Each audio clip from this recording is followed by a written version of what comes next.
Janji Allah Ta'ala dalam Al-Quran untuk orang yang beristighfar ada 6.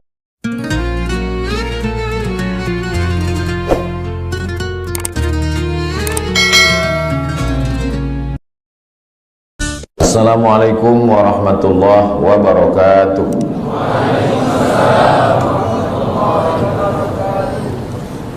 Alhamdulillah wassalatu wassalamu ala rasulillah sayyidina wa maulana Muhammad ibni Abdillah wa ala alihi wa sahbihi wa man da'a bi da'watihi wa istanna bi sunnatihi ila yaumi liqa'i rabbih wa ba'd. Hadirin hadirat, muslimin muslimat, semua jamaah yang berhadir ini insyaallah dimuliakan Allah Subhanahu wa taala. Amin ya rabbal alamin. Saya ucapkan tahniah tahun baru hijrah 1447. Semoga kita semua istiqamah iman dan Islam. Amin ya rabbal alamin. Tajuk kita pada kajian duha ini, hijrah menuju ridha Allah Subhanahu wa ta'ala.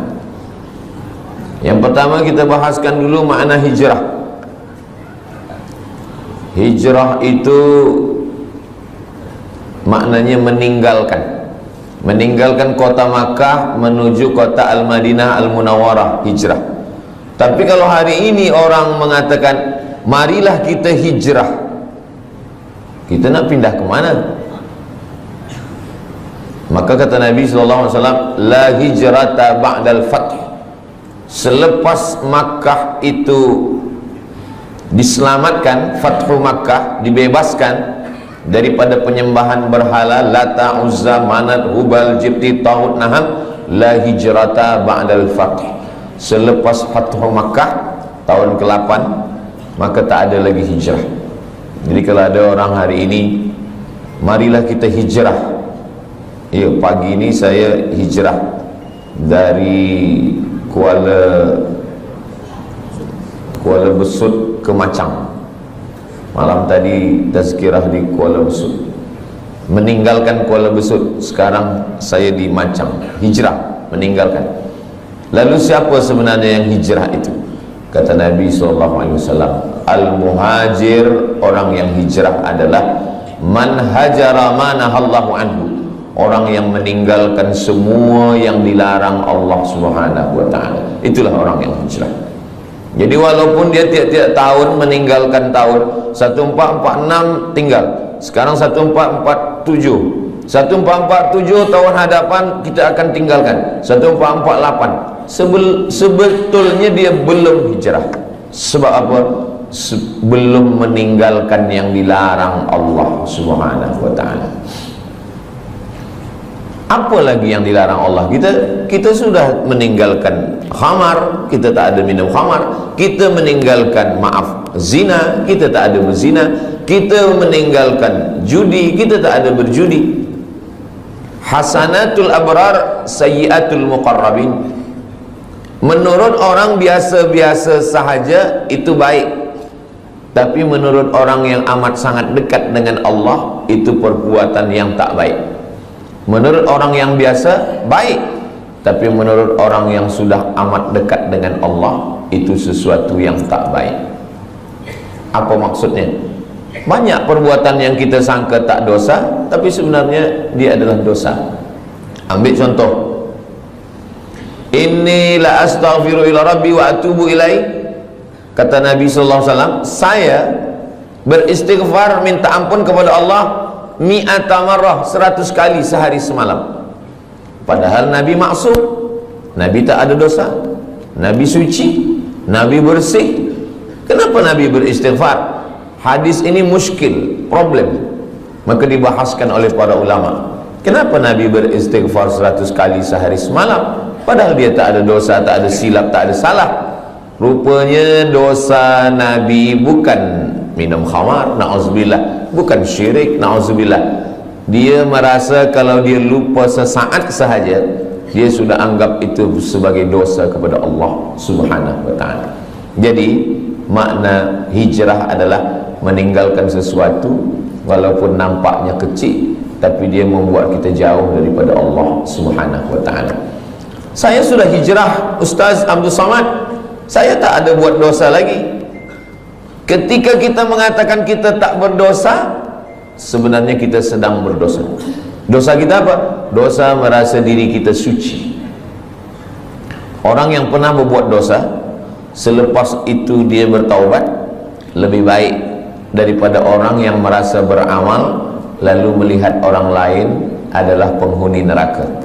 Maka kita ini adalah orang yang pernah berbuat salah, pernah silap, pernah khilaf, pernah melanggar sunnah Rasulullah sallallahu alaihi wasallam. Selepas itu kita bertaubat kepada Allah Subhanahu wa taala. Maka kalau kita tengok dalam sembahyang, dari mula takbiratul ihram sampai kepada salam, dari mula kita angkat tangan Allahu Akbar sampai kepada salam, tidak ada di dalam sembahyang itu doa jauhkan aku dari riba, jauhkan saya dari zina, jauhkan saya dari khamar. Tak ada. Cubalah tengok bacaan solat itu. Tapi dia mengajarkan kita untuk merenung amal yang kecil-kecil.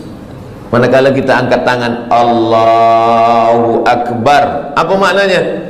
Orang yang merasa diri dia besar, saya yang paling besar, saya yang paling mulia, saya yang paling hebat, saya yang paling utama, maka pada saat itu dia sudah berdosa.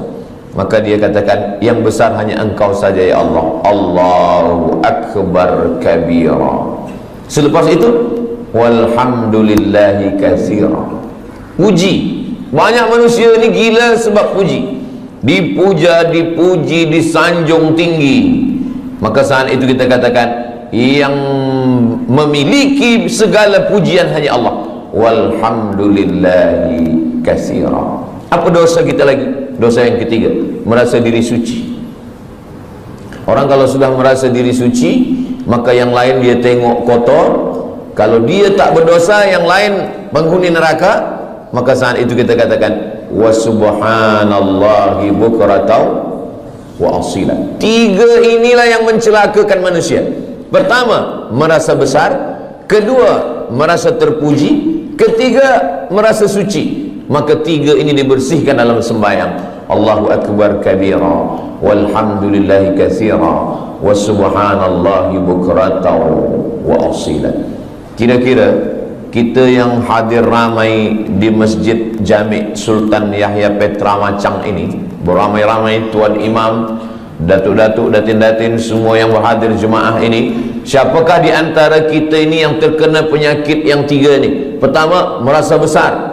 Yang kedua, merasa dipuji. Yang ketiga, merasa suci. Tak ada yang tahu. Tapi kalau ditengok daripada zahirnya, yang merasa mulia adalah Ustaz Abdul Samad, sebab dia duduk tinggi, yang lain rendah di lantai. Siapa yang merasa dipuji-puji? Ustaz Abdul Samad juga dipuji-puji orang. Siapa yang merasa diri dia suci? Saya juga. Mungkin saya merasa diri saya lebih suci daripada orang lain. Jadi sebenarnya yang saya sampaikan ini bukan untuk orang lain, untuk diri saya dulu. Bila saya tunjuk orang, sebenarnya saat itu untuk orang lain satu jari saja, satu telunjuk saja. Yang keempat ini adalah untuk diri sendiri. Jangan engkau merasa diri engkau besar. Allahu Akbar kabira. Jangan engkau puji-puji gila dengan pujian. Walhamdulillahi katsira. Jangan engkau merasa diri engkau suci. Wa subhanallahi bukratan wa asila. Jadi hijrah ini dibagi kepada tiga. Hijrah yang pertama, hijrahnya awam, hijrahnya orang yang paling rendah. Hijrah meninggalkan syirik, hijrah meninggalkan zina, hijrah meninggalkan khamar, hijrah meninggalkan riba, hijrah meninggalkan ghibah. Hijrah nampak. Tapi ada hijrah yang kedua, hijrah meninggalkan takbur. Tak nampak. Kalau khamar, nampak dia minum khamar. Kalau judi, nampak dia main judi. Tapi judi dululah. Dulu orang main judi memang nampak. Sekarang tak nampak. Nampak macam baca Quran, rupa judi online. Judi nampak. Orang yang minum khamar tahu bahawa dia sedang buat dosa. Orang yang berzina tahu bahwa dia sedang buat dosa. Orang yang sedang berjudi tahu bahwa dia sedang buat dosa. Ini hijrah yang rendah sekali. Tapi ada hijrah yang lebih tinggi lagi. Orang yang merasa diri dia sudah beramal, orang yang merasa diri dia paling banyak sedekah, orang yang merasa diri dia paling banyak zikir, saya yang paling banyak sembahyang sunat, saya yang paling banyak pergi ke Makkah setahun 2 kali, saya yang paling banyak. Makanya ada kitab Talbis Iblis. Iblis itu bila dia tak berhasil mengajak orang minum khamar, bila dia gagal mengajak orang berzina, bila dia gagal mengajak orang syirik, dia masuk dari pintu yang kedua. Apa itu? Dia buat orang merasa beramal. Yang pertama ni banyak orang sukses, banyak orang berhasil.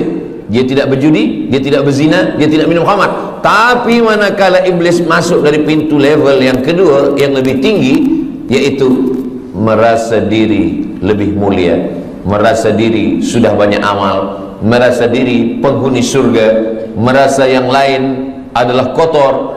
Pada saat itu, apa kata Nabi SAW? Man kana fi qalbihi, siapa yang dalam hatinya mithqala habbatin min khardalin min kibrin, siapa yang dalam hatinya ada sombong, angkuh sebesar biji sawi, la yadkhulul jannah, tak masuk surga. Man kana fi qalbihi, siapa yang dalam hatinya mithqala habbatin min khardalin min kibrin, ada sombong, merasa diri lebih saja. Iblis masuk ke dalam neraka bukan kerana digoda syaitan. Tidak ada satu pun ayat, tak ada satu pun hadis yang mengatakan bahwa iblis masuk ke neraka kerana digoda syaitan. Tak ada. Sebab apa? Sebab syaitan dialah induk syaitan. Macam mana syaitan nak goda dia? Iblis tidak pernah menyembah Lata, Uzza, patung, kayu, batu, hantu, tak ada. Iblis tidak menyembah apapun. Dia menyembah Allah. Lalu kenapa dia keluar daripada surga? Allah Ta'ala bertanya. Allah bertanya bukan Allah tak tahu. Allah Maha tahu. Tapi Allah nak bagi tahu bagi sesiapa sahaja yang tak tahu. Malaka anta takabbara fiha. Kenapa engkau merasa diri engkau besar? Engkau merasa diri engkau mulia, wahai iblis. Apa kata iblis? Khalaqtani min nar. Engkau ciptakan aku daripada api. Wa khalaqtahu min tin. Adam kau ciptakan daripada tanah. Ana khairum minhu, saya lebih mulia daripada dia. Iblis dikeluarkan daripada surga bukan kerana minum khamar, bukan kerana berzina, bukan kerana menyembah berhala, bukan kerana perbuatan yang zahir, tetapi kerana perbuatan yang batin. Jadi hijrah kita adalah meninggalkan yang zahir. Selepas itu level yang kedua adalah meninggalkan yang batin. Hasad, dengki, busuk hati, merasa mulia, merasa lebih hebat, merasa banyak amal. Tapi ada yang lebih tinggi lagi, lalai mengingat Allah Subhanahu wa ta'ala. Wala takum minal ghafilin, jangan jadi orang lalai. Itu maka bila kita semua gerak kita ini mesti cepat balik kepada Allah. Kenapa dalam Islam ni banyak betul doa. Nak makan, Allahumma barik lana fi ma razaqtana wa qina azabannar. Selepas makan, alhamdulillahilladzi at'amana wa saqana. Nak tidur, bismika Allahumma ahya wa amut. Jangan dibaca sekarang, boleh tertidur. Jaga daripada tidur. Alhamdulillahilladzi ahyana ba'da ma amatana wa ilaihin nusyur. Menengok muka di cermin, inna lillahi wa inna ilaihi raji'un. Allahumma kama hassanta khalqi fahassin khuluqi. Kenapa banyak betul dalam Islam ni doa-doa? Naik kereta, subhanalladzi sakhkhara lana hadza wa ma kunna lahu muqrinin wa inna ila rabbina lamunqalibun. Bismillahi majriha wa mursaha inna rabbil ghafurur rahim. Kalau orang faham, sebenarnya setiap gerak kita mesti ingat kepada Allah Subhanahu wa ta'ala. Inilah hijrah level yang ketiga. Jadi kalau yang pertama mungkin kita dah tinggalkan semua yang haram-haram. Alhamdulillah Ustaz Somad, saya tak ada guna narkotik lagi, saya tak ada minum khamar, tak ada. Kenapa? Sebab tak ada yang jemput saya. Kalau free saya ikut juga. Na'udzubillah. Betul-betul lillahi ta'ala. Level yang kedua, bersihkan hati. Dia tak nampak lagi dosa-dosa yang tak nampak lagi, tapi dia ada dalam hati. Maka kata Nabi, ala fil jasadi mudghah, di dalam badan ini ada seketul, ada segumpal, ada sekepal. Idza salahat salahal jasadu kullu. Kalau dia bersih, yang lain ikut bersih. Wa idza fasadat, kalau dia rosak, yang lain ikut rosak. Saya semalam bertolak daripada Pekanbaru Riau menuju Kota Baru. Masuk airport, kita lalu di pintu detektor. Kalau ada bawa besi atau bawa pisau, bawa apa, dia berbunyi. Dia berbunyi. Tak boleh lalu. Ustaz, jangan masuk dulu. Alhamdulillah. Kalaulah ada pintu macam itu juga, orang Jepun buatkan pintu detektor, tapi dia bukan untuk besi. Detektor untuk penyakit takbur, dipasang di pintu Masjid Jami' Sultan Yahya Petra Macam. Siapa yang masuk pintu ni berbunyi, jamaah lalu berbunyi dia kecil, tit. Tapi bila Ustaz Somad lalu, tit. Selepas itu Ustaz Somad pula yang bercakap kepada jamaah bagi tazkirah, marilah kita bersihkan hati kita. Semua jamaah tersenyum. Hati Ustaz lebih kotor daripada hati kan? Sebenarnya kita dimuliakan Allah bukan kerana kita mulia, tapi kerana Allah masih sayang, lalu dia menutupi isi hati kita. Cuba kalau Allah tak sayang, sekali kita sombong, Allah tumbuhkan satu tai lalat di muka kita. Mungkin muka kita ini dah hitam semua. Sekali kita merasa hasad, terus saja dinampakkan Allah secara zahir, tapi Allah masih sayang dengan kita.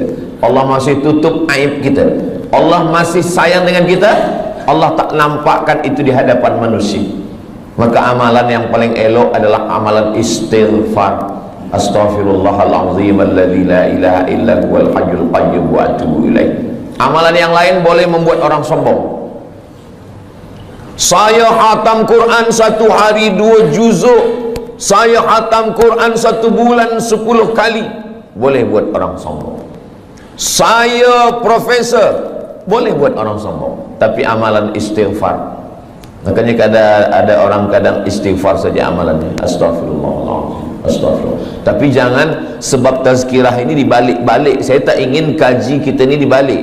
Selepas ini bila ada orang, maksud saya, bila selama ini memang hafaz Quran, teruslah murajaah, jangan berhenti. Jangan sebab tazkirah Ustaz Abdul Somad ni, nanti petang balik dari Masjid Jami' ni ditanya, awak tak baca Quran?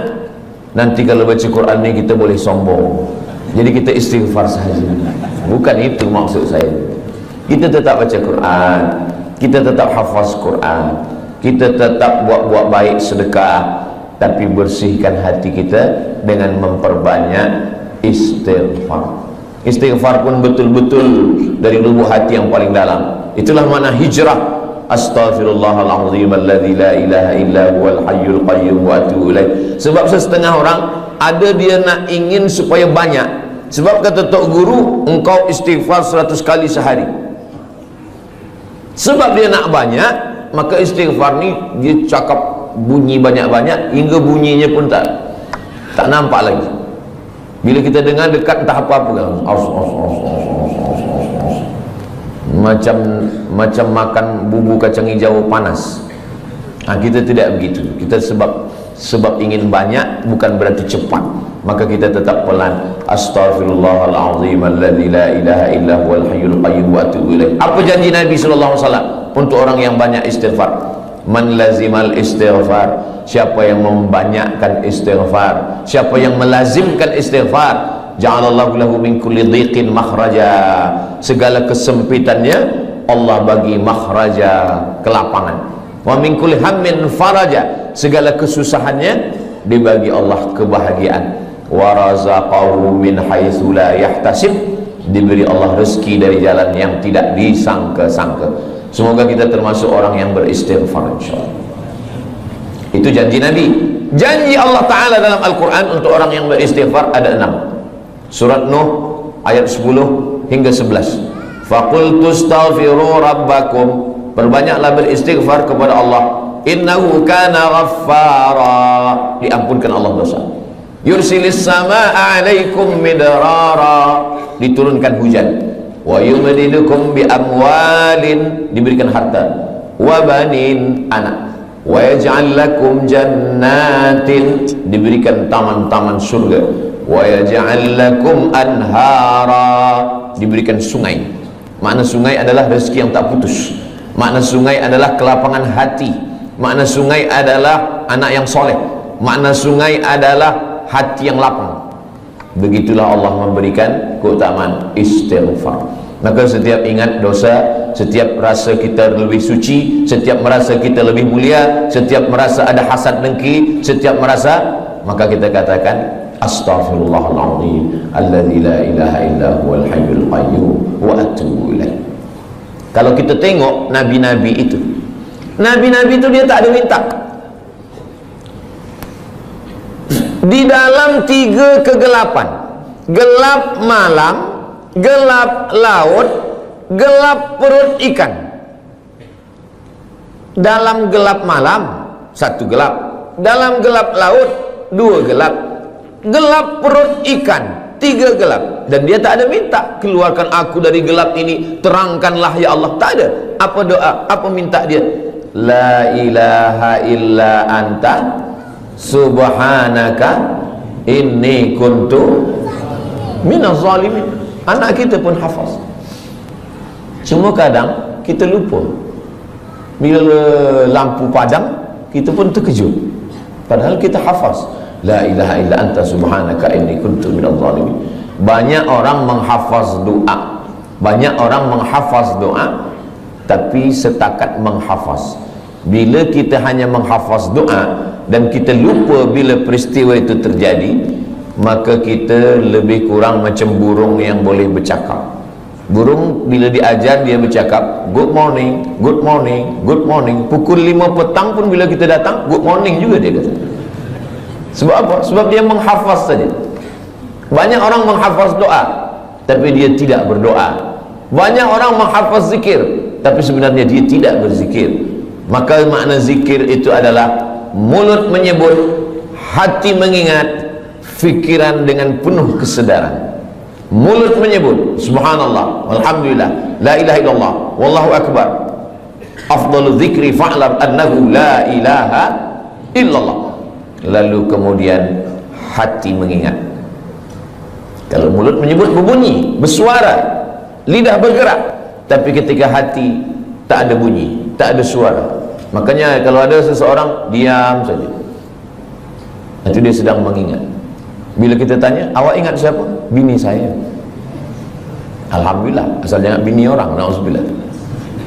Allah Subhanahu wa taala ajarkan kita ini semua supaya apa? Supaya kita hijrah. Hijrah daripada lalai kepada zikir, hijrah daripada syirik kepada tauhid, hijrah daripada maksiat kepada taat. Maksiatnya ada yang zahir, maksiat ada yang batin, dan maksiat ada yang paling halus sekali adalah lalai. Kenapalah Allah bagi saya sakit, Ustaz Abdul Samad? Padahal saya ni kalau sihat, saya boleh membina masjid. Kalau sihat, saya boleh menolong anak yatim. Saya ni baik kalau sihat, tapi kenapa saya sakit? Kalau kamu sihat, kamu bersama nikmat Allah. Tapi kalau kamu sakit, kamu bersama Allah. Orang kalau sedang sihat, dia bersama nikmat Allah. Tapi kalau sedang sakit, dia sedang bersama dengan Allah. Allah ingin antara dia dengan hambanya tidak lagi ada penghalang. Nikmat pun boleh menjadi penghalang. Makanya Nabi Muhammad SAW, apa kata Allah Ta'ala? Yas'alunaka 'anil khamri wal maisir. Kalau mereka bertanya kepada engkau tentang khamar dan judi, qul, katakan ya Muhammad SAW, yas'alunaka 'anil ahillah, kalau mereka bertanya kepada engkau tentang anak bulan, bulan hilal, bulan sabit, qul, katakan ya Muhammad SAW, yas'alunaka madza yunfiqun, kalau mereka bertanya kepadamu tentang apa yang disedekahkan, qul, katakan ya Muhammad SAW. Tapi bila tentang zikir, wa idza sa'alaka ibadi anni, kalau hambaku bertanya kepada engkau tentang aku, tak ada Allah mengatakan katakan ya Muhammad, tidak, tapi Allah terus saja berkata, wa idza sa'alaka ibadi anni fa inni qarib, aku dekat. Apa kata ahli tafsir? Allah ingin supaya antara kita dengan Allah tak ada sempadan, tak ada perantara, tak ada penghalang, tak ada apapun, supaya kita ingat kepada Allah. Jadi kalau kita dah buat baik, kita dah hijrah, kita dah taubat, tapi kita tetap juga dibagi Allah sakit, sebenarnya Allah ingin supaya kita sujud lebih lama, supaya kita mulut lebih banyak berzikir, supaya kita berdoa tangannya mengangkat ke atas, supaya kita melelehkan air mata. Orang kalau hidupnya senang, kenyang, tenang, biasa doa biasa-biasa saja. Tapi kalau dia sedang susah, payah, maka doanya lebih khusyuk. Orang kalau hidupnya senang, tenang, kenyang, doa biasa saja. Kadang doa pun tangan di atas kaki. Kalau ada orang berdoa tangan di atas kaki, itu sama maknanya nak bagi-bagilah, ketidak pun tak apa. Tapi kalau Nabi, cubalah tengok macam mana Nabi berdoa malam perang Badar. Nabi pada malam perang Badar, tarikh 2 hari bulan Ramadan, pada saat itu Allah 17 Ramadan, Yaumal Furqan, Yaumal Taqal Jam'an, 17 Ramadan, Nabi SAW pada tahun kedua, kena 2 hijrah, Nabi SAW mengangkat kedua tangannya, dan ketika itu Nabi meletakkan surbannya di bahunya, datang angin kencang, jatuh. Biasa orang kalau sorbannya jatuh, dia angkat sorban dulu, tapi Nabi tetap. Datang Sayyidina Abu Bakar Siddiq, hasbuka ya Rasulullah, cukuplah itu ya Rasulullah. Nabi tetap juga berdoa kepada Allah Subhanahu wa ta'ala. Jadi hijrah ini betul-betul kita hijrah, bukan setakat pindah dari tahun 1446, tapi kita pindah kepada tahun 1447, meninggalkan semua yang dilarang Allah Subhanahu wa ta'ala. Hijrah. Tajuk kita kajian duhani 2. Pertama hijrah, yang kedua menuju ridha Allah.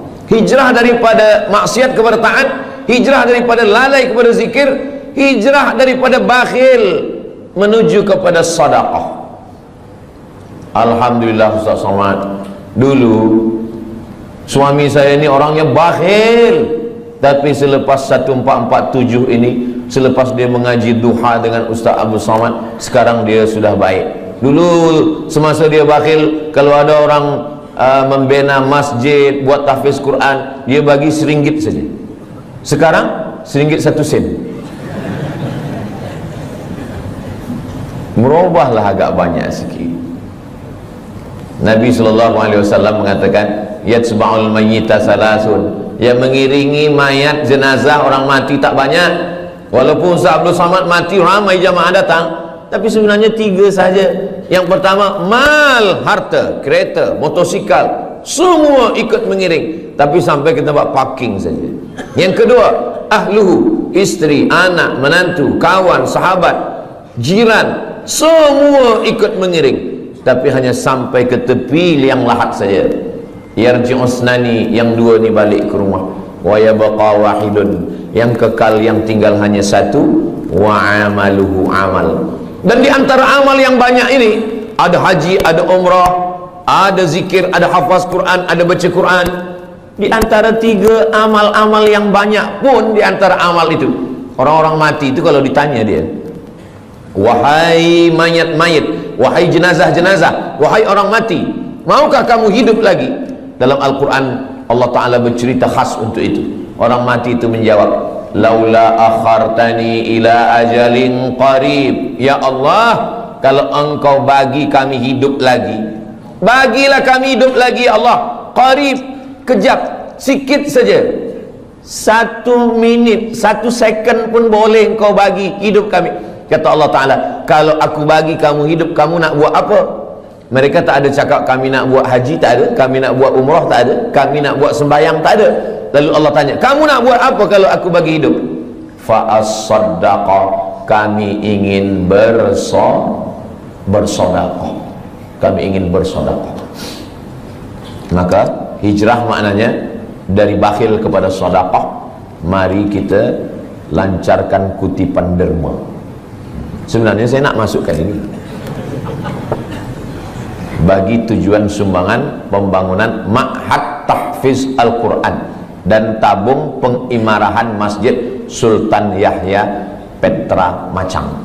Jadi nanti bila dah tegak berdiri Ma'had Tahfiz Quran, anak-anak kita menghafaz, membaca Quran pagi, petang, siang, malam, zuhur, asar, maghrib, isyak, subuh, tahajud, witir, duha, mengalirlah pahalanya untuk kita semua hingga hari kiamat insyaAllah. Isikan ke jangan saya yang isi, bawakan kepada semua jamaah, supaya itu akan menjadi amal jariah yang akan menjadi bekal kita nanti menghadap Allah Subhanahu wa ta'ala. Kemana duit ringgit tadi? Hilang pula. Iya, bagi masuk. Duit yang banyak, lama hidup banyak dirasa, jauh berjalan banyak ditengok. Saya dah pergi ke mana-mana tempat, belum pernah. Saya dah pergi ke Sabah, saya pergi ke Sarawak, saya pergi ke Miri, saya pergi ke Terengganu, saya ke Selangor, saya ke Johor, Kuala Lumpur. Belum pernah saya tengok orang Malaysia meninggal membawa ringgit. Ma'akal tafa'afnaita, yang dimakan busuk.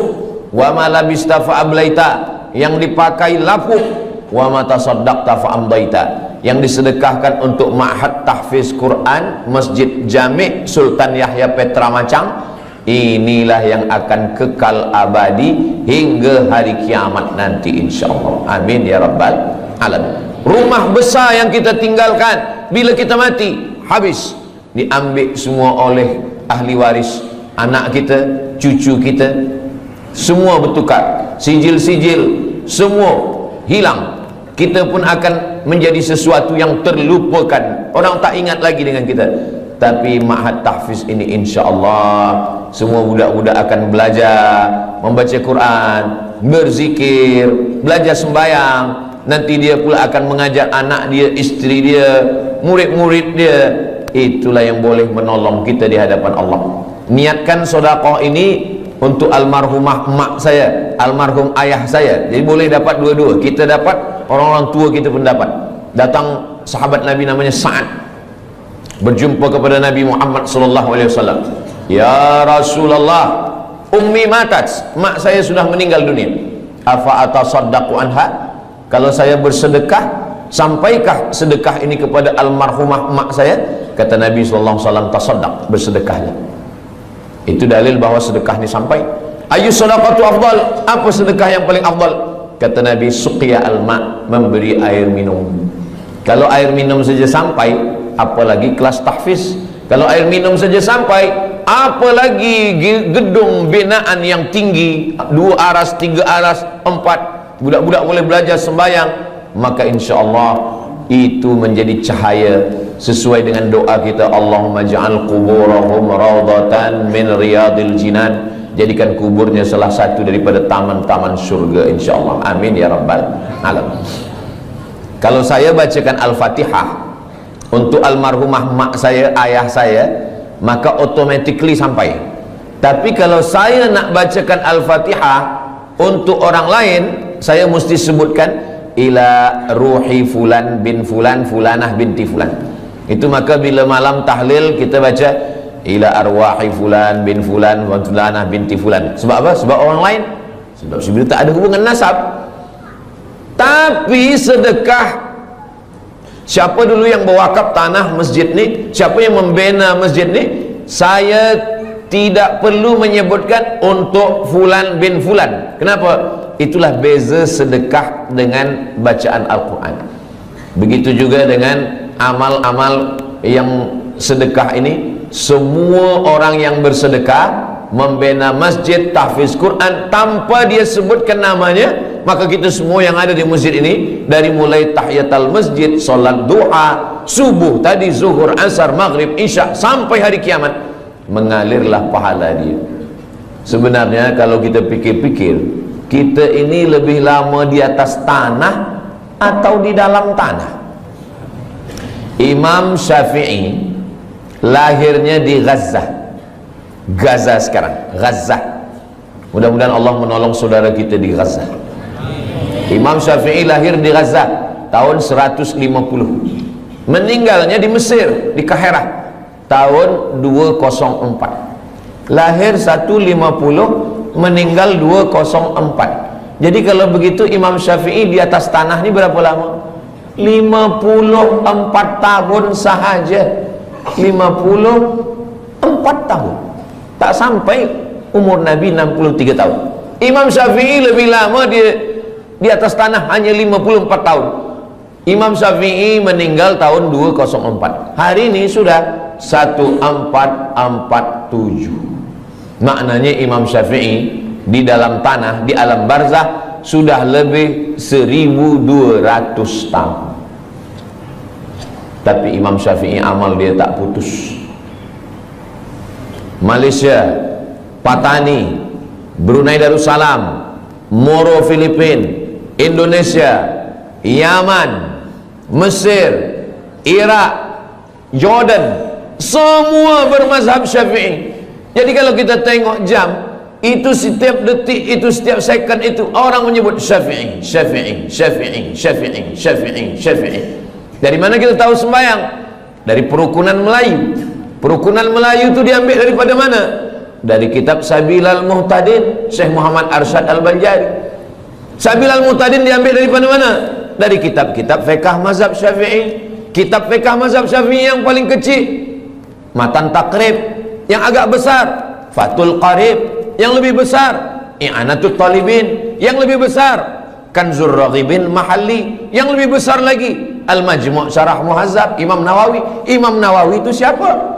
Imam Nawawi imam besar kedua dalam mazhab Syafi'i. Imam Nawawi dapat ilmu dari mana? Dari guru-guru dia, sampailah kepada Imam Al-Muzani, sampai kepada Imam Al-Buaiti, sampai kepada Imam Rabi'. Lalu kemudian Imam Buaiti, Imam Muzani, Imam Rabi' ini dapat, Al-Muradi dapat ilmu dari mana? Mereka belajar kepada Imam Syafi'i. Tadi saya sarapan makan pagi di hotel. Selepas itu datang seorang, muka dia saya tengok macam Arab. Lalu dia tanya, ini orang yang ada di sini ni mazhabnya apa? Kata dia. Kata saya, ini negeri Melayu ni mazhabnya ala madhabil Imam Syafi'i. Mereka ni semuanya mazhab Syafi'i, kata saya. Oh, kata dia, rupanya dia subuh tadi sembahyang di masjid. Dia terkejut. Saya tanya, awak dari mana? Saya dari Perancis, dari Paris, kata dia. Oh, Paris ni mazhab apa agaknya? Negeri awak dari mana? Saya dari Aljazair Maghribi, Aljazair, Tunisia, Libya, Mauritania, Andalusia. Itu mazhabnya mazhab Maliki. Patutlah dia terkejut. Mungkin dia tak tahu tentang mazhab Syafi'i. Macam mana beza Maliki dengan Syafi'i ini? Mazhab Maliki, tangan dia turun lepas ke bawah. Mazhab Syafi'i, dia letakkan tangan. Maliki lepas ke bawah. Mazhab Maliki tak ada baca bismillah, terus saja Alhamdulillah, Allahu Akbar, Alhamdulillahi Rabbil Alamin. Oh, kalau begitu Makkah Madinah itu Maliki? Tak, itu Hambali. Hambali ada bismillah, tapi kecil aja. Alhamdulillahi Rabbil Alamin. Sedangkan mazhab Syafi'i, bismillah dia jahar. Bismillahirrahmanirrahim. Subuhnya mazhab Syafi'i berkunut selepas rukuk. Sami'allahu liman hamidah, Allahumma hdina fi man hadait. Maliki kunut dia selepas ayat sebelum rukuk. Qul huwallahu ahadunillahus samadu lam yalid wa lam yulad wa lam yakul lahu kufuwan ahad. kunut dia tak berbunyi. Mazhab Syafi'i, kunut dia setengah berbunyi, setengah sir. Mazhab Maliki, kunut dia tak berbunyi semua. Mazhab Hambali tak berkunut. Kalau suami saya Ustaz Abdul Somad, dia tak berbunyi, tak berkunut dan tak sembahyang. Itu mazhab Abu Lahab lah. Saya ingin nak sampaikan, walaupun Imam Syafi'i duduk atas dunia ni 54 tahun, tapi amal dia 1200 tahun sampai hari kiamat. Orang masih tetap waqala al-Imam Syafi'i, waqala al-Imam Muhammad bin Idris Asy-Syafi'i. Kita, apa yang boleh kita tinggalkan? Meninggal kita hari ini, esok orang dah lupa dengan kita. Kita hidup sekarang, 3 hari kita tak isi status di FB, orang dah lupa dengan kita. Itu maka lepas program ini nanti kita status. Supaya apa? Supaya kita saling mengingatkan, watawasau bil haq watawasau bis sabr. Saya cuma nak mengingatkan bahawa imam-imam yang mulia-mulia itu, mereka sudah meninggalkan amal. Kita, apa yang nak kita tinggalkan? Inilah yang kita nak tinggalkan. Ma'had Tahfiz Quran Masjid Jami' Sultan Yahya Petra Macang. Kalau nanti tegaklah binaan Tahfiz Quran ini, Ustaz Abdul Somad balik ke Pekanbaru Riau. Ustaz Abdul Somad bukan orang Kelantan. Ustaz Abdul Somad duduk kat Sumatera, bukan Semenanjung, tapi pahalanya tetap sampai. Mudah-mudahan Ustaz Abdul Somad dapat juga pahalanya, insyaAllah. Dari bunyi aminnya nampaknya kurang bersetuju. Amin ya rabbal alamin. Tajuk kita kajian duha ini dua. Yang pertama hijrah, yang kedua menuju ridha Allah. Hijrah kita dah bahas, sekarang kita bahas tentang ridha Allah. Apa ridha ini? Ridha ini, kata ulama, makna ridha adalah sururul qalbi bimururil qada. Itulah ridha. Sururul qalbi bimururil qada, hati merasa senang ketika takdir Allah berlaku pada diri. Itulah dia ridha. Hati senang ketika takdir Allah berlaku pada diri. Saya sudah pikir-pikirkan, sembayang insya-Allah kita boleh, puasa insya-Allah kita tahan, keluar duit pergi haji, tawaf, sa'i, wukuf di padang Arafah, mabit di Musdalifah, Mina, melontar jumrah, insya-Allah kita sanggup. Diri saya sendiri, yang paling berat dalam ajaran Islam ni adalah ridha. Ridha inilah yang paling berat. Maka saya jarang sekali membahaskan tentang ridha, sebab ridha ni berat. Tapi bila saya sampai ke Masjid Jami' ini, saya tanya Tuan Imam, apa tajuk kita?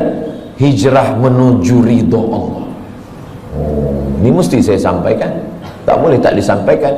Sururul qalbi bimururil qada. Petang semalam saya duduk dengan ahli keluarga yang menjadi aksiden beberapa waktu lalu, meninggal beberapa penuntut student daripada Terengganu dalam aksiden bas. Lalu kemudian saya diminta untuk menyampaikan ayat-ayat Al-Quran untuk memberikan kesabaran, ketabahan. Saya bila menyampaikan itu, yang terpikir dalam hati dan fikiran saya, Ustaz Somad suruh orang sabar, bacakan ayat, tapi yang meninggal ni anak orang lain. Macam mana kalau anak Ustaz yang kena? Mungkin kalau anak saya yang berlaku pada anak saya, ahli keluarga saya, mungkin ayat itu pun hilang, hadis-hadis itu pun terbang. Tapi itulah Allah Subhanahu wa ta'ala. Maka dia suruh ketika orang lain yang kena musibah, kita yang memberikan kesabaran. Ketika ada 2 orang perempuan, seorang perempuan ni anak dia meninggal, datanglah jiran dia mengatakan, sabar, engkau sayang pada anak engkau, Allah lebih sayang. Allah pinjamkan anak itu kepada engkau setahun 2 tahun, lepas tu dia ambil. Sabar ya, sabar. Lalu jiran dia ni pun sabar. Rupanya tak lama selepas itu anak dia pula meninggal. Menangis dia lebih kuat lagi. Rupanya kita ni paling senang adalah menasihati orang lain. Tapi bila kita yang terkena, suatu ketika Nabi lalu di kubur. Masa Nabi dilalu di kubur tu, rupanya ada seorang perempuan sedang berziarah di kubur anaknya. Kata Nabi, sabar, sabar ya, kata Nabi. Dia marah. Apa kata dia? Alaika anni innaka lam tusab bi musibati. Pergi engkau sana, jangan suruh saya sabar. Engkau mengatakan suruh sabar, sabar tu sebab engkau tak kena musibah macam saya. Pergi sana. Selepas itu orang bagi tahu dia, kamu tahu tak siapa yang kamu halau tadi? Tidak, itu Nabi. Oh. Lepas itu dia pun pergi jumpa Nabi SAW. Ya Rasulullah, maafkan saya.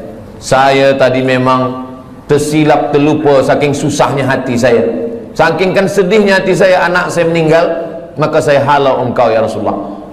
Kata dia, sekarang saya dah sabar ya Rasulullah. Apa kata Nabi? Innamas sabru fi sadmatil ula. Sabar itu pada pukulan yang pertama. Pada saat kita terpukul yang pertama, disitulah nampak mana yang ridha, mana yang tidak. Mudah-mudahan kita dibagikan Allah keridhaan insyaallah. Ustaz, pernahkah mengalami musibah? Ya, saya ikut exam untuk menjadi pensyarah. Dari mula bawah saya dah ikut. Dia tanya mana sijil BA. Nih, sijil BA daripada Azhar. Mana sijil master? Nih, sijil master daripada Darul Hadis Al-Hasaniyah Maghribi. Berapa tulis dulu tesis? Nih, saya tulis Rijalul Muwatta' was Sahihain alladzina dha'afuhumun Nasa'i fi kitabid du'afa wal matrukin jam'an wa dirasatan. Nih, selepas itu semua dah okey, selepas itu temu bual. Dia tanya, awak baru balik dari Maghribi? Ya. Nak jadi pensyarah? Ya. Dah berapa lama mengajar? Belum ada, sebab baru balik lagi. Tinggal berdua saja. Yang akan menjadi pensyarah ni seorang saja, dan kami berdua. Saya berharap, ya Allah, sayalah yang jadi pensyarah ni ya Allah. Tolonglah ya Allah. Kalau saya jadi pensyarah ni, saya nak tolong mak saya nak senangkan dia, saya nak bawa dia ke Mekah, saya nak balas budi baik dia. Tolonglah ya Allah. Rupanya takdir berkata lain. Kawan saya kirim, masa tu belum ada WhatsApp lagi, kirim SMS, Abdul Somad, engkau tidak lulus menjadi pensyarah. Saya turun, rasa-rasa tanah tu lembut macam dodol, rasa-rasa tanah tu macam berlumpur, lunak dipijat. Begitulah rupanya. Jadi saya pun menyampaikan sururul qalbi bimururil qada, ini kata ulama, bukan kata saya. Kalau kata saya, memang berat menjalani ridha, menerima takdir Allah SWT. Seorang pemuda datang, saya dah doakan lama supaya berjodoh, menikah dengan dia dalam tahajud saya, ya Allah. Tiba-tiba saja datang jemputan, barakallahu lakuma wa baraka alaikuma wa jama'a bainakuma fi khair. Macam mana ni Ustaz Abdul Somad? Tentu saya nak kuatkan hati dia. Kuatkan hati kamu. Bunga bukan setangkai, kumbang bukan seekor, patah tumbuh hilang berganti, hilang satu tumbuh seribu. Oh, dia boleh kuat. Saya kuat Ustaz. Tiba balik di rumah, meleleh air mata, hancur berkeping. Saya nasihatkan kepada pemuda-pemuda belia-belia, maka lapangkan hati, pandang jauh dunia. Dunia ini, jangan menjadi pemuda belia berkata engkaulah perempuan satu-satunya. Itu bohong, dusta. Begitu banyak perempuan. Saya saja, saya yang udah tua macam ini, yang umur sudah 48 tahun, lahir 18 hari bulan Mei 1977, udah tua, kurus, hitam. Cubalah tengok di komen-komen Instagram, di YouTube tu, masih ada orang tulis, Ustaz Abdul Somad, jadikan saya yang kedua ya. Saya nak bagi tahu supaya dunia ni bukan sempit betul. Dunia ni sebenarnya lapang. Lalu yang membuat dunia ni sempit siapa? Kita sendirilah yang membuat dunia ni sempit. Dunia ini adalah apa yang ada dalam fikiran kita. Makanya Nabi Musa dengan Nabi Muhammad SAW itu beza. Kalau Nabi Musa itu dia berdoa, Rabbi syrahli sadri, lapangkan dadaku. wa yassir li amri, mudahkan urusanku, wahlul 'uqdatan min lisani, lancarkan lisanku, yafqahu qauli, supaya orang faham apa yang aku sampaikan. Tapi Sayyidina Muhammad sallallahu alaihi wasallam, dia belum berdoa Allah dah bagi. Apa kata Allah? Alam nashrah laka sadrak, sudah aku lapangkan dadamu. Maka saya dua-dua ni saya pakai, Rabbi syrah li sadri wa yassir li amri wahlul 'uqdatam min lisani yafqahu qawli. Tapi yang untuk Nabi Muhammad pun saya baca juga, alam nashrah laka sadrak wa wada'na anka wizrak alladhi anqadha dhahrak wa rafa'na laka dhikrak. Dua kali Allah ulang, fa inna ma'al usri yusra. Sekali lagi, inna ma'al usri yusra. Kenapa diulang dua kali? Kata ahli tafsir, at-tikrar lit-taukid. At-tikrar, diulang-ulang itu lit-taukid, untuk menekankan makna. Esok kabar-kabarnya Ustaz Somad datang ke Masjid Jami' Sultan Yahya Petra Macang. Betul. Tapi dia ragu, dia tanya lagi, betul kah Ustaz Somad? Betul, betul, betul. Dia ragu, dia tanya 3 kali, betul kah Ustaz Somad esok datang? Wallahi, tallahi, billahi, dia datang. Rupanya betul-betul datang. Jadi pengulangan itu maka diulang Allah. Fabi ayyi ala'i rabbikuma tukadziban. Kenapa kamu masih mendustakan lagi nikmat Allah Subhanahu wa taala? Nah, macam mana kita boleh mencapai sururul qalbi bi mururil qada? Ustaz Abdul Somad nak bahaskan tentang hati senang menerima takdir. Dia pun dulu waktu menerima takdir itu dia risau, dia gelisah, dia susah. Kita semasa senang banyak kawan, semasa gelak banyak sahabat, tapi bila kita susah, kita sedang dipertemukan dengan teman sejati.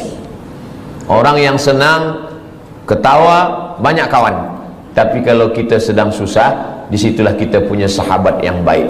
Ketika Nabi dikejar dalam peristiwa hijrah, siapa sahabat-sahabat yang paling dekat? Sayyidina Abu Bakar Siddiq, Sayyidina Ali bin Abi Talib.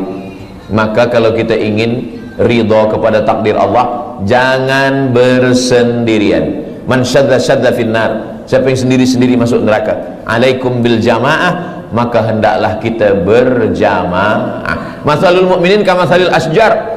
Orang beriman ini macam pokok kayu. Pokok kayu kalau dia sebatang, datang angin kencang patah. Tapi kalau pokok kayu ini ramai, pokok kayu yang ramai, datang angin dari sini, ditolong kayu yang ini, datang angin dari sini, ditolong kayu sini. Maka kita bersama-sama berjamaah, jangan bersendirian. Sembayang berjamaah. Ini kadang pemuda belia ni sekarang bila kita tanya, kenapa awak tak pernah datang ke Masjid Jami'? Saya tengok tak pernah ke surau. Kenapa tak sembayang berjamaah? Saya nak jaga hati saya supaya jangan riak. Ini kerja setan. Kata setan, awak jangan sembahyang ke masjid. Nanti bila sembahyang ke masjid, hati awak riak, dipuji orang, ditengok orang, diambil gambar orang. Jadi awak baik sembahyang di kamar, di bilik. Nanti bila dia sembahyang di bilik, apa kata setan? Kalau awak sembahyang, awak merasa sudah beribadah. Jadi yang paling elok jangan sembahyang. Alladzi yuwaswisu fi sudurin nas minal jinnati wan nas. Yang berbisik ni dua. Yang pertama jinnati, yang kedua nas. Kalau yang berbisik ini jinnati, senang kita nak halau dia. Allahu la ilaha illa huwal hayyul qayyum. Tapi kalau yang berbisik ini nas, kita halau dia dengan ayat kursi, dia hafaz Yasin. Maka berjamaah supaya kita senang menerima takdir Allah berjamaah. Bila kita lupa, bila kita silap, bila kita khilaf, bila kita selalai, ada orang lain yang ingatkan kita.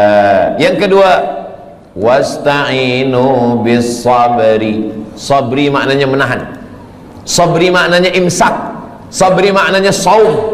Makanya bulan Ramadan itu disebut dengan fasum saumas sabri. Sabri menahan, tahan tangan, jangan pukul-pukul pipi. Sebab dulu orang kafir musyrik jahiliyah bila ada keluarga dia mati, dia potong. Rupanya sekarang ni saya tengok ada video, ada satu suku di Afrika ke di mana, bila ada keluarga yang mati, kita mesti sedih seperti mati. Maka bila ada keluarga yang mati, jari ini mesti dipotong.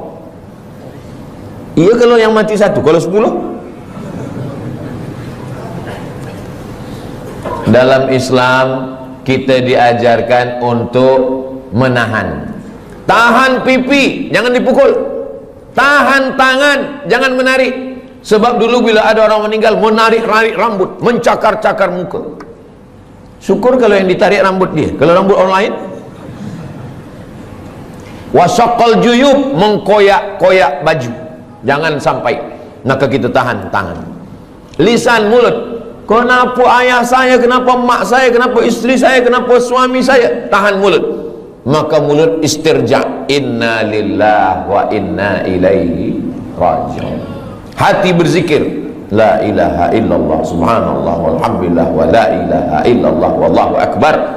Lalu kemudian bisabri, menahan. Tapi ada yang tak boleh ditahan. Air mata tak boleh ditahan. Air mata meleleh. Meninggal anak Nabi umur 18 bulan, anak lelaki. Nabi tak ada anak lelaki. Qasim meninggal, Sayyidina Abdullah meninggal, Zainab meninggal, Ruqayyah meninggal, Ummu Kulthum meninggal. 3 anak perempuan meninggal. Sayyidatuna Fatimah meninggal 6 bulan selepas Nabi meninggal. Abdullah meninggal, Al-Qasim pun meninggal. Tiba senangnya hati Nabi, lahir anak lelaki dari perempuan dari Mesir, namanya Maria Al-Qibtiyah, umur 18 bulan meninggal. Siapa yang punya anak 18 bulan, sedang comel-comelnya, sedang elok-eloknya, sedang sayang-sayangnya, meninggal, menangis Nabi. Datang sahabat bertanya, ama tarda ya Rasulullah, apakah engkau tidak ridha ya Rasulullah? Kata Nabi, saya ridha.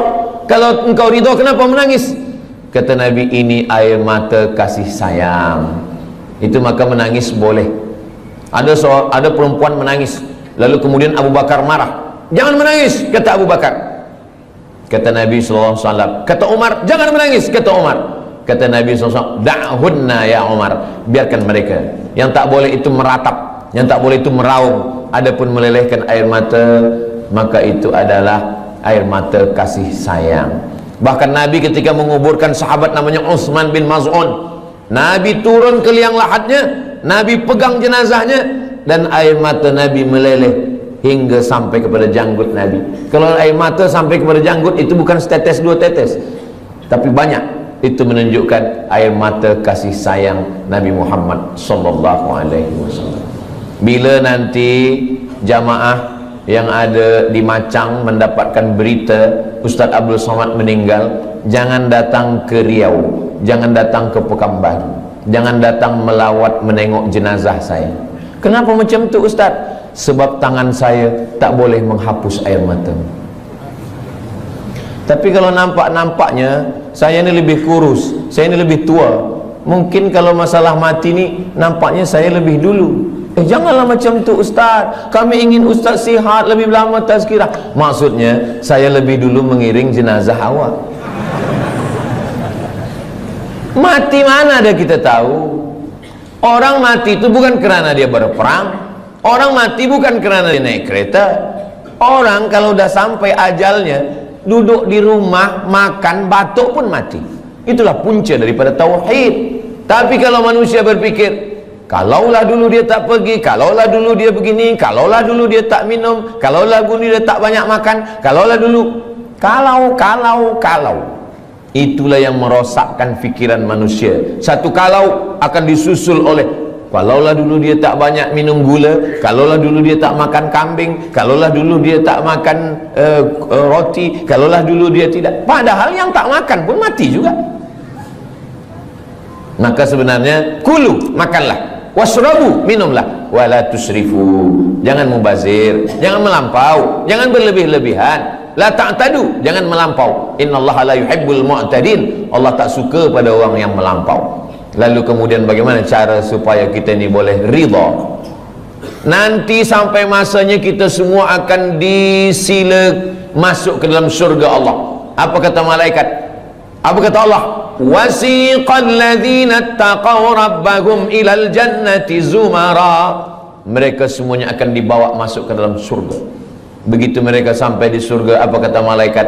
salamun qawlam min rabbir rahim. Apa kata malaikat? Salamun alaikum, selamat, tahniah, tibatum, kamu sudah berbuat baik, fadkhuluha khalidin, masuklah kamu ke dalam surga khalidin, kekal selamanya, tak keluar lagi daripada surga. Mudah-mudahan kita semua masuk surga insyaallah. Selepas kita masuk surga semua, Allah bertanya, madza turidun, wahai orang yang sudah masuk surga, madza turidun, kamu nak apa lagi? Apa yang kamu nak? Semua dah ada, semua sudah ada di surga.